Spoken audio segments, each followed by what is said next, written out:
He had thought clearly, what's my reputation? What will people believe I'm capable of? How can I use that to my own advantage? It was foreigners that killed his wife. He immediately had abandoned the money just to save himself and his family, but the burglars were really nasty. That shows how great that he was at playing public opinion.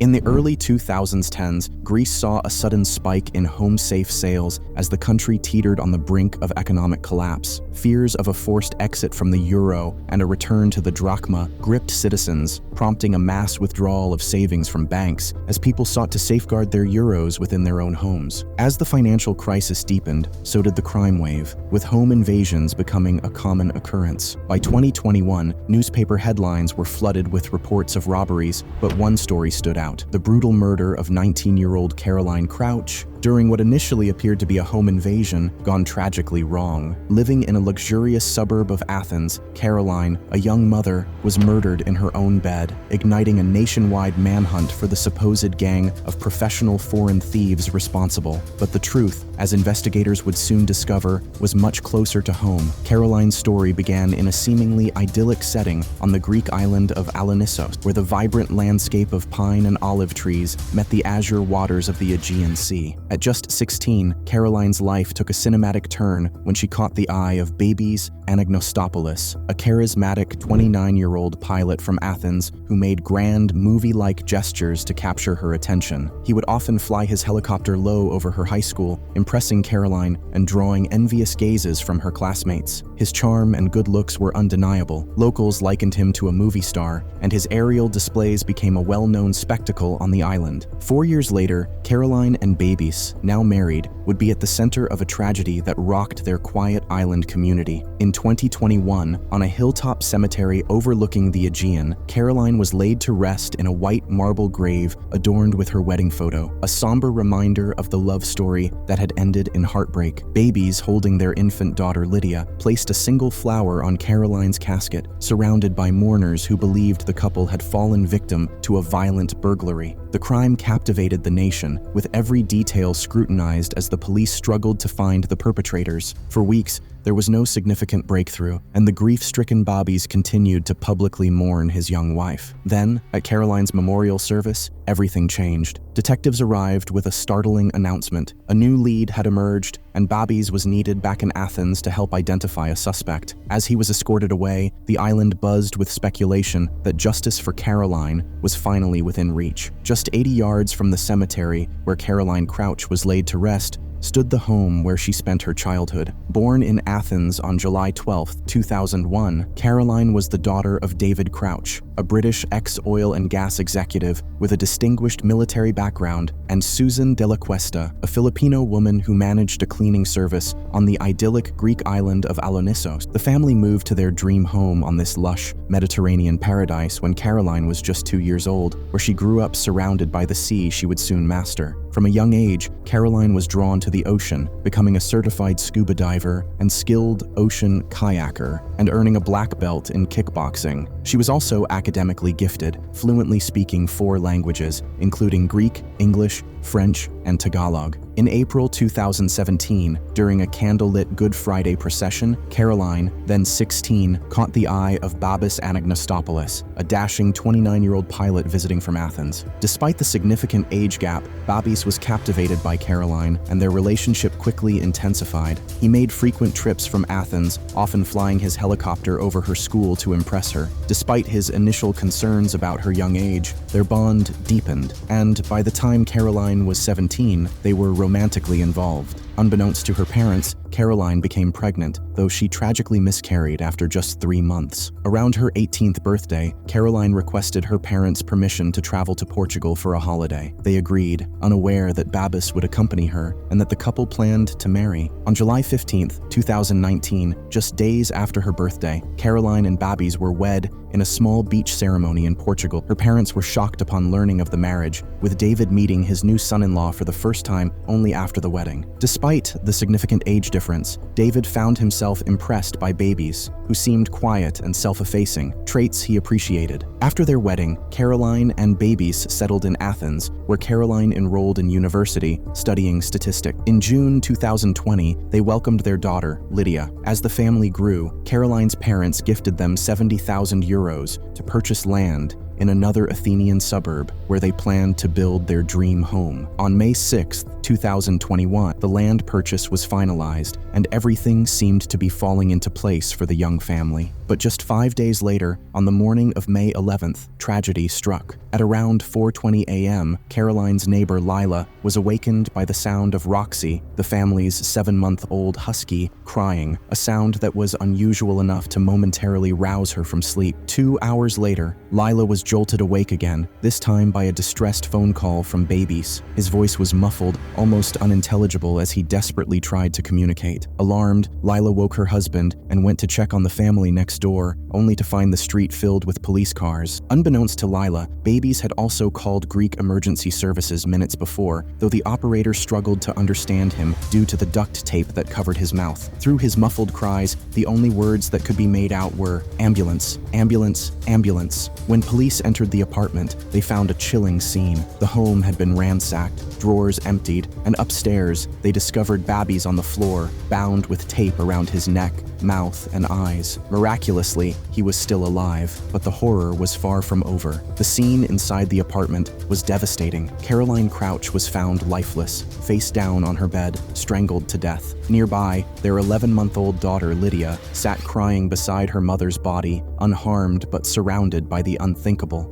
When police freed Babis Anagnostopoulos, he appeared disoriented, rushing to Caroline's side and asking, "Honey, are you okay?" But it was too late. Caroline was gone, and the family dog, Roxy, had also been brutally killed, hanging from the banister by its leash. The tragedy sent shockwaves through their quiet suburban neighborhood, and Caroline's parents, living back on Alonissos, were devastated when they learned the news from neighbors. For them, it felt like an icy hand had gripped their hearts. Babis recounted the harrowing events to police, describing how a gang of 3 intruders had stormed into their home in the early morning hours, tying him up and taping his mouth, eyes, and neck so tightly that he drifted in and out of consciousness. The assailants were after money, believing the couple had a large sum hidden in the house. Babis led them to 10,000 euros stashed in a Monopoly box, but the thieves, convinced there was more, terrorized Caroline, even threatening to harm Lydia. After an hour of ransacking the home, Babis managed to free himself enough to dial emergency services, using only his nose due to his restraints. News of Caroline's murder quickly spread across Greece and beyond, captivating a global audience with its shocking brutality. Yet, the crime scene provided little evidence to identify the killers. The CCTV memory card was missing, no DNA or fingerprints were found, and surveillance footage in the area revealed no vehicles matching the robbers' supposed movements. Police initially believed they were dealing with a professional gang, notorious for their cold, calculated methods. A suspect, a Georgian national previously linked to a similar robbery, but later released when his DNA failed to match anything found at the crime scene. Babis remained cooperative, constantly engaging with investigators and the media, expressing gratitude and patience even as the investigation stalled. Behind the scenes, however, police were uncovering critical evidence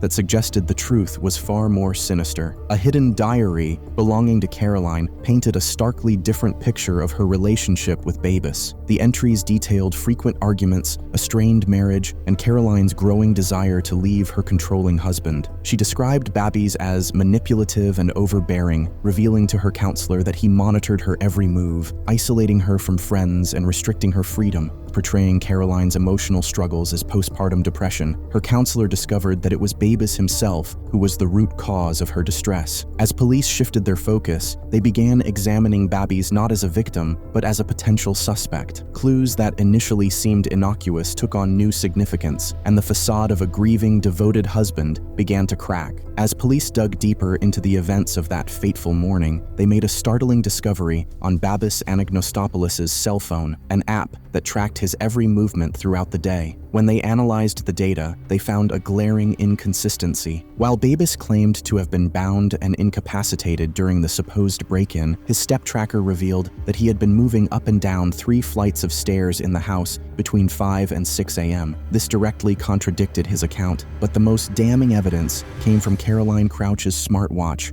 a silent witness to her murder. The biometric data revealed that Caroline was sound asleep until 4:05 a.m. when her heart rate suddenly spiked, indicating extreme stress. 6 minutes later, at 4:11 a.m., her heart rate flatlined completely, revealing that she had died well before the time Babis claimed the robbery had occurred. This timeline shattered his narrative of a prolonged, torturous interrogation by supposed robbers. The final piece of evidence was the CCTV camera in their home, from which the memory card had been removed at 1:30 a.m., long before the alleged break-in. It was clear that someone had tampered with it to ensure that no crime would be captured on video. On the day of Caroline's memorial, Babis was flown by helicopter to Athens under the guise of identifying a suspect. Once at the police station, however, he found himself the one being accused. Confronted with overwhelming evidence, the smartwatch data, his step tracker, the missing CCTV footage, and Caroline's diary detailing their tumultuous relationship, Babis finally confessed. According to Babis, the tragedy began with an argument that escalated late the night before Caroline's murder. In his confession, Babis described a heated fight in which Caroline told him to leave the house, throwing their child into her cot in frustration. Overwhelmed, Babis claimed he lost control, strangling Caroline in her sleep to avoid a physical struggle given her kickboxing skills. After killing Caroline, he staged an elaborate crime scene, even killing their dog Roxy to mislead the police. Babis admitted that he staged the robbery because he feared prison and wanted to raise his daughter himself, believing that no one would ever suspect him of such a brutal crime. The nation was stunned when police announced Babis's arrest, and public sympathy quickly turned to outrage. Babis, once seen as a grieving husband, was now viewed as a calculating murderer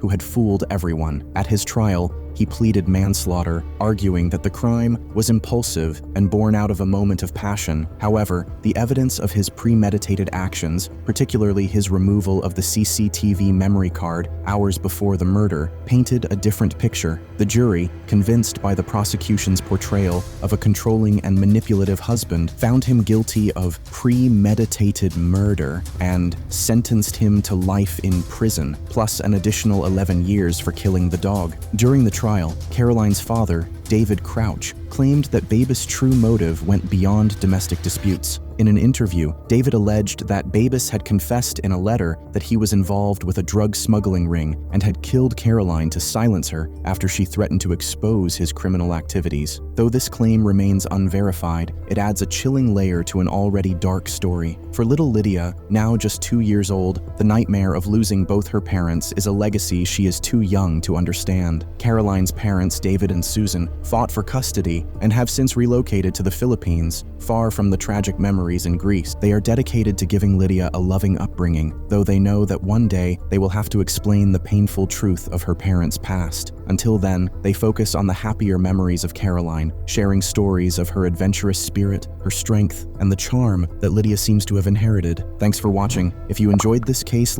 subscribe to Secret Sleuths, and hit the bell to stay updated on our next mystery. Keep sleuthing.